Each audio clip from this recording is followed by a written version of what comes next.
Listen to you. What kind of measures? Even last week, I discussed this addressing FX liquidity, and also 2 weeks ago because I see that there's a problem out there. But what's your recommendation as to addressing that challenge? Because this was why the Central Bank of Nigeria used to do what they called a managed flute.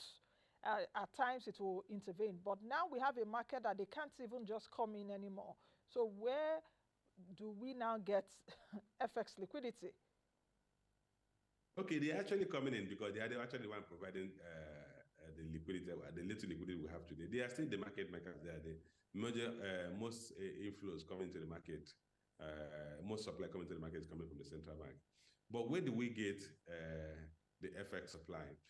Which is why when I spoke earlier, I said, look, probably I don't think the detailed planning was done before the policy announcement. That detailed plan would have meant that they would have assessed the volume of unmet demand.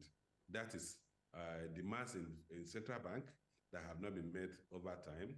That will include remittances to the airlines, matured letters of credit that have not been met, from A transactions, there's invoicing transaction, dividends, remittances, capital remittances, school fees, and what have you. So if they had assessed that, they would have looked for what we may call foreign exchange support line from a global financial institution, probably from a bilateral reserve bank.